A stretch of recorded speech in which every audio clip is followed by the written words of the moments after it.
வணக்கம். மேசராசி 2025 குரு பயிற்சி, சனி பயிற்சி, ராகு கேது பயிற்சியால் மேசராசியான உங்களுக்கு கிரகங்கள் தரக்கூடிய பலன்கள் எப்படியெல்லாம் இருக்கும் என்பதை சிறு விளக்கமாகவே பார்த்துவிடலாம். மேசராசியில் இருப்பது அஸ்வினி நட்சத்திரம், பரணி நட்சத்திரம், கார்த்திகை அல்லது கிருத்திகை நட்சத்திரம் முதல் பாதம்.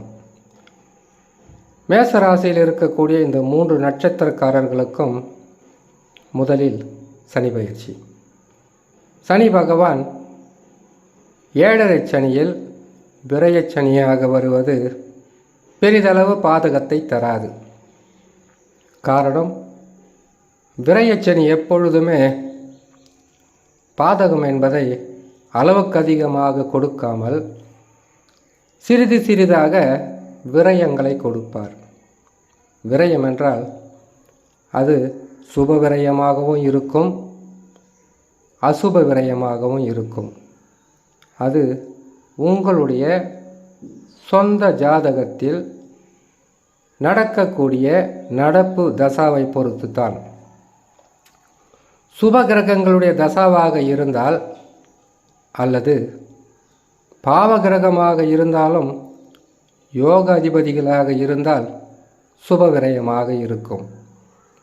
இந்த சுப விரயம் நன்மையை செய்யுமா அல்லது கெடுதல்களை செய்யுமா?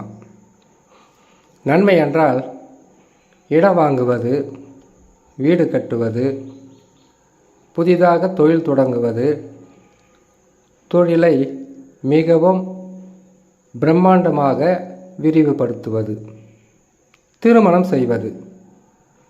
அது மட்டும் இல்லாமல் வீட்டிற்கும் குடும்பத்திற்கும் தொழிலுக்கும் வியாபாரத்திற்கும் உங்களுடைய வாழ்க்கையில் வளர்ச்சிக்காக இதையெல்லாம் செய்து விரயங்களை செய்யக்கூடிய சுப விரயமாக இருக்கும். ஆக மொத்தத்தில் காசு பணம் கரையும். ஆனால் ஏதாவது ஒன்று நற்பலன்களை உருவாக்குவதற்குண்டான வழிகளை செய்வார். இதுவே பாவ கிரகங்கள் 6, 8, 12 அல்லது நீச பகை பெற்று அமர்ந்திருக்கக்கூடிய கிரகங்களுடைய தசாவாக இருந்தால் வீணான விரயம், வீணான பிரச்சனை, வீணான குழப்பம், வீணான மனத்தாங்கல், இப்படிப்பட்ட கெடு பலன்களை தருவார். ஆகையால் மேசராசிக்காரர்கள் சனி பகவான் ஜென்ம சனியாக வரும் வரையில் பாதகங்கள் அவ்வளவாக இருக்காது. இருந்தாலும் தசா ஓரளவுக்கு உங்களுக்கு ஒத்துழைத்தால் கெடு பலன்கள் இருக்காது. என்ன தசா நடக்கிறதோ அதை வைத்துத்தான் சுபமா அல்லது அசுப விரயமா என்பதை முடிவு செய்ய வேண்டும். உங்கள் ஜாதகம் உங்கள் கையில் இருக்குது. அடுத்தது, சனி பகவான் 2025 மார்ச் மாதத்தில் பயிற்சி பெற்று விடுவார். ராகு கேதுக்கள் ஏப்ரல் மாதத்தில் பயிற்சி பெறுவார்கள். ராகு கேது பயிற்சியால் மேசராசியான உங்களுக்கு எத்தகையான நற்பலன்கள் இருக்கும் என்பதை பார்க்கலாம். ராகு பகவான் உபஜயஸ்தானம் என்று சொல்லக்கூடிய 11ஆம் இடத்தில் அள்ளி கொடுக்காமல் மிகப்பெரிய ஒரு யோகத்தை தரக்கூடிய ராகு பகவான் வாழ்க்கையில் எத்தனை கிரகங்கள் எந்த இடத்தில் அமர்ந்தாலும் 11இல் அமரக்கூடிய கிரகம் திடீர் வளர்ச்சியும் வெற்றியும் யோகங்களும் அதிர்ஷ்டங்களும் எதிர்பார்த்திடாத நற்பலன்களும் செய்தே ஆக வேண்டும். ஜோதிட விதி. அதற்கு மாறாக ராகு பகவான் 11ஆம் இடத்தில் அமரும்போது நீங்கள் கனவிலும் எதிர்பார்த்திடாத நற்பலன்களை கட்டாயமாக செய்தே ஆக வேண்டும். ஆனால் அவர் செய்யும்போது உங்களுக்கு நற்பலன்களை தர அவர் முயற்சி செய்யும்போது ஒரு பக்கம் சனி பகவான் ராகு பகவானே தந்தாலும் அதை விரயங்களாக உருவாக்குவார். இது உண்மைக்கு நெருக்கமான பதிவு என்பதினால் எது சொன்னாலும் ஒரு விளக்கமும் இருக்கணும், அதில் சிறு உண்மையும் இருக்கணும்.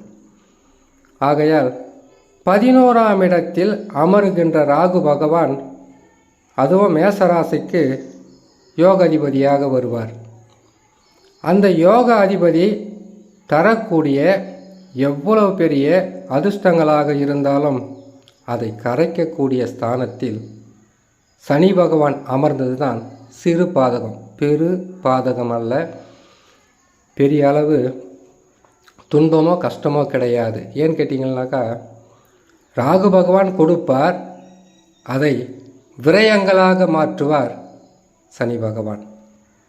மேசராசிக்காரர்கள் மட்டுமல்ல, மேச முதல் மீன வரையில் உள்ள 12 ராசிக்காரர்களும் ஒரு உண்மையான விஷயத்தை நீங்கள் பொறுமையாக கேட்கணும். ஏன்னு கேட்டிங்கனாக்கா, ஒரு கிரகம் நல்ல நிலையில் அமரும்போது மற்ற கிரகங்களும் நல்ல நிலையில் அமர்ந்தால்தான் திடீர் பணக்காரர் யோகங்கள் கிடைக்கும்.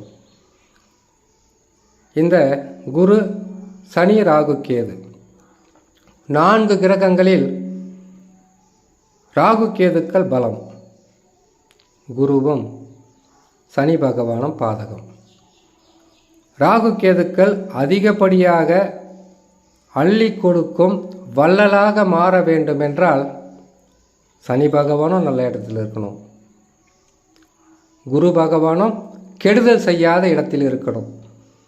ஆனால் 2025 சனி விரயச்சனி, ராகு அள்ளி கொடுக்கின்ற கிரகம், கேது நன்மையும் செய்வார் தீமையும் செய்வார், ஆனால் அதிகப்படியான கெடு பலன்களை செய்ய முடியாது. இரண்டுக்கும் சமமான பலன்களை கொடுக்கின்ற ஸ்தானம் கேது. குரு பகவான் 3ஆம் இடத்தில் இருப்பது நல்லதல்ல.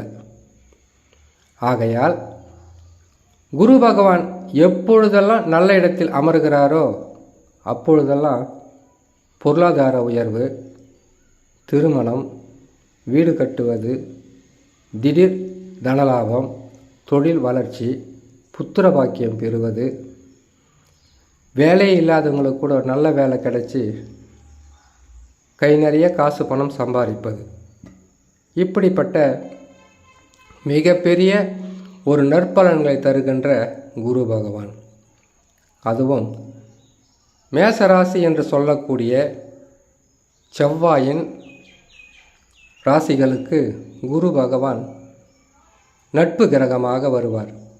நட்பு கிரகம் பாதகஸ்தானத்தில் அமரும்போது நட்பால் பிரச்சனை, நண்பர்களால் பிரச்சனை, கணவன் மனைவிக்குள் பிரச்சனை, உடல் நலத்தில் பாதிப்பு, பொருளாதாரத்தில் பின்னடைவு, தேவையில்லாத குழப்பம், தேவையில்லாத அலைச்சலும் திருச்சலும் மன உளைச்சலும், சிறு வேலையை கூட அதிகப்படியாக உடைத்து அதனால் வரக்கூடிய பலன்களை பெறக்கூடிய அமைப்பில் குரு பகவான் அமர்ந்து விடுவார். இந்த காலகட்டத்தில் பொருளாதாரத்தின் அதிபதி என்று சொல்லக்கூடிய குரு பகவான் பாதகம், கர்மக்காரகன் என்று சொல்லக்கூடிய சனி பகவான் பாதகம், இருப்பதிலேயே ராகு கேது சாதகம். இருந்தாலும் இந்த 2 கிரகங்களையும் தாண்டி உபஜயஸ்தானம் வேலை செய்யும், நற்பலன்களை தரும். ஆனால் அது அதிர்ஷ்டமாக இருக்குமா கஷ்டமாக இருக்குமா என்றால் அதிர்ஷ்டங்கள் இருக்கும். அந்த அதிர்ஷ்டங்கள் கிடைத்து அதனால் வரக்கூடிய நற்பலன்களை ஏதாவது ஒன்று வாழ்க்கையில் நீங்கள் செய்து சாதிப்பதற்குண்டான வழியாக இருக்கும். சந்தோஷப்படுங்க. ஏன்னு கேட்டிங்கனாக்கா, 7 சனி வரும்போது ராகு கேது பலம், குரு பகவான் 3லே மறையும் போது ராகு கேது பலம். இந்த 2 கிரகங்களும் தருகின்ற கெடு பலனை தடுத்து உங்களுக்கு நற்பலன்களை ராகு கேதுக்கள் கட்டாயம் கொடுப்பார்கள். இதனுடன் உங்களுடைய சொந்த ஜாதகத்தில் நடக்கக்கூடிய தசா வலிமையாக இருந்தால் அதிர்ஷ்டங்கள் என்பது அவ்வப்போது கிடைத்து கொண்டே இருக்கும். மனநிறைவாக மனம் சந்தோஷம் அடைகின்ற அளவிற்கு ராகு கேதுக்கள் நற்பலன்களை செய்வார்கள். தசா சரியில்லாதவர்களுக்கு சிறு பாதகத்தை கொடுத்தாலும் சனிக்காகவும் குருக்காகவும் நவகிரகத்தில் இருக்கக்கூடிய கிரகங்களை வணங்கி வந்தால் பாதகம் இருக்காது, சாதக பலன்களே கட்டாயம் கிடைக்கும் என்று சொல்லி இன்னொரு நல்ல பதிவில் உங்களை நான் சந்திக்கிறேன். நன்றி, வணக்கம்.